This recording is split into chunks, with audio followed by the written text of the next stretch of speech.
And look what we got in the shop today. So it's done. Meow. The gun is reassembled. Function checked everything. Everything's working. Meow.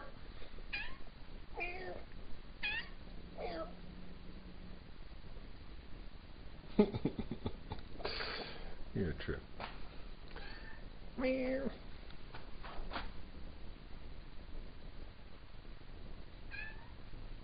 I don't know what your deal is.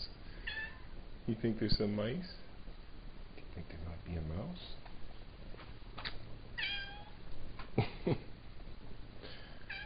I know it. Make you chase the laser. So yeah, basically I don't know if the laser's on or not. I tried to put it back the same way, but I could have gotten it messed up. Who knows? Checked it against the holo. It appears to be zeroed, but I won't know until I shoot it. No.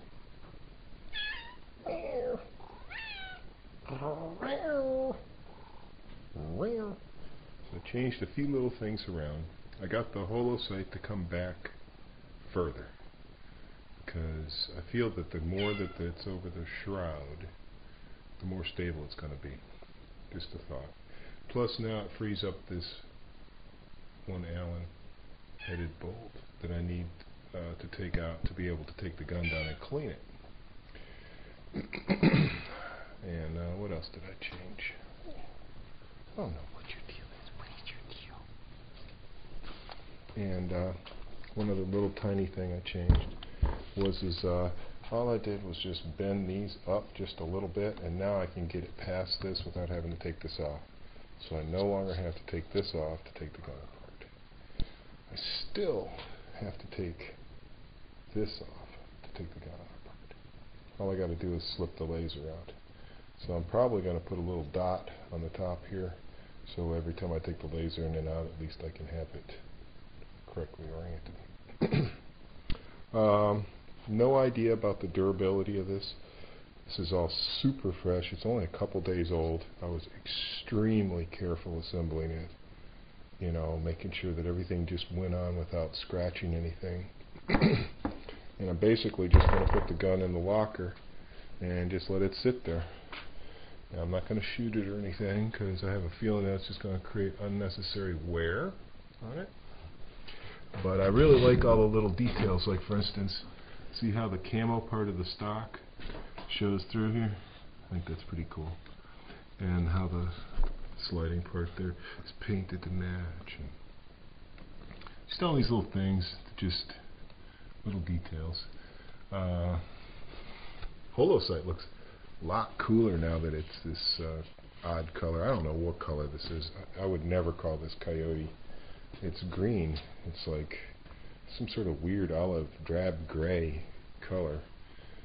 It's not a bad color. Somebody's out there shooting. Why are they out there in my wood shooting? You are such a wonderful cat.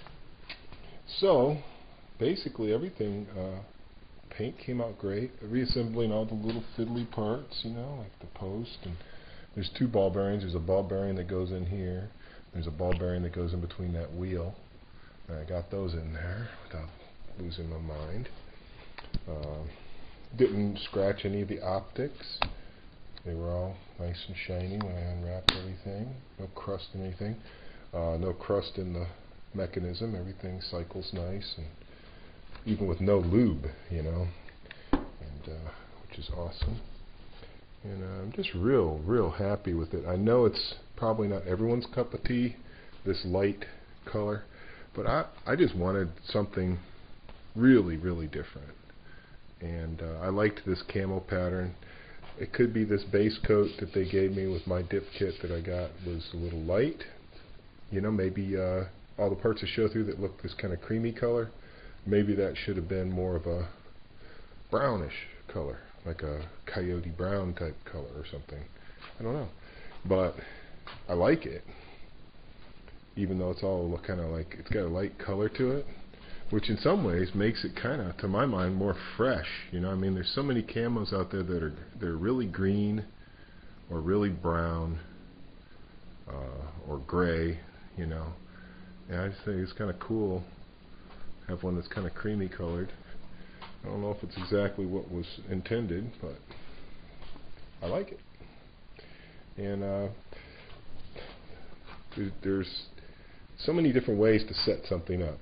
And the why I set this up the way I did was because, first of all, you've got to have a certain amount of eye relief between where you make your cheek weld and this. I've got about this much eye relief. I mean, literally, between the scope smacking my eyeball when I have cheek weld. But the thing is without this spring now I'm not worried about the gun compressing half an inch and giving me a raccoon eye. You know, so now no spring back here, so I can get a good cheek weld, get the thing right up where I want. The gun's not going to smack me in the eye at that point, so that's cool. And then you're pretty much set here. You've got to put this to match this. So I got this as far back as possible. Then I matched that, and then then by the way I mounted this rail, I swapped this around and stuff. This is a big open space, so now you could either put your backup sight as far back as possible, which is an option, but I noticed that as it gets closer and closer to my eye, even the smallest hole, which is this one, gives you kind of a I don't know if I can get in there, show you guys, but it gets you kind of like a, I don't know how to explain it. It's blurrier. The camera doesn't really capture what your eye is seeing. This hole looks enormous. The tiny hole looks enormous, the aperture. And the big one is like it's not even there. So if you're trying to line up your sight post, you need something to be able to see. So this has to be a certain distance from your eye. And if you look at where I put it, that's almost exactly where the iron sights would be normally. It's right like in the middle. If I put them further back, it just gets a little blurry. And I'm not really sure if that would be good or bad. The sling mount is rear of this. I had a feeling if I put this right here that it could possibly interfere with me grabbing the charging handle if I had to. By having it there, I don't know. Maybe not an issue. Obviously, you want your front post as far possible forward, right? And then, obviously, your front sling mount as close to forward as possible. And I'm sure there's other ways I could have done all this, but this is how I came up with it. I kind of like it, you know, just to show you the little stub, and that's trimmed off so it fills up that front gap. And then I just decided to center this, and it turns out that it's right where the muzzle brake slots start, which are on the side, so it's not much. I've shot it quite a bit and it doesn't foul the laser, so that's awesome. And then I guess the final thing is that if I wanted to, I've got enough rail space here that I could put my offset mount, which I have laying right here. I could put an offset mount flashlight right there if I wanted to. You know, I don't think it would really interfere with this. I don't know. I haven't tried. So it could be that this would need to be further back and this would need to be here. Not sure. Things can always move around. That's why it's a rail. But you can still read the printing. You can still read the serial number. Like I was saying before, everything functions real nice on it. Just, you know, the bolt hold open thing works great. Trigger.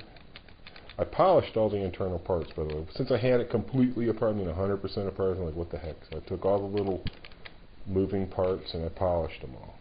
I really don't know what difference it's going to make. You still get a lot of mush before anything happens with this trigger, and then as you're pulling it,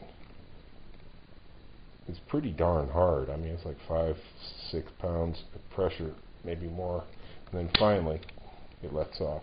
When it lets off, it actually kind of lets off in a nice, smooth, linear manner, but it's a lot of force. There's a lot of slop, a lot of force, and then finally, and I have no lube at all in it, so I can feel every little thing moving in there.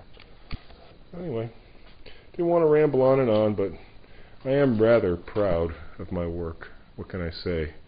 This is my first fully custom, like pro level thing. It's not just Krylon. It's not just, bolting some crap on that I got from eBay. This is every single part of everything customized. Everything painted, everything camoed, everything dipped, It's just, to me, it represents like a new level that I've come to with my gun mods. I would love to do this for people as a living. This would make me so happy. Modding people's guns would be very satisfying for me, But, got a ways to go still, right? Gotta show people what I can do, and if they like it and want me to do it for them, well, here I am, on Little Mountain, Southwest Virginia, waiting for your business. Thanks for watching, guys.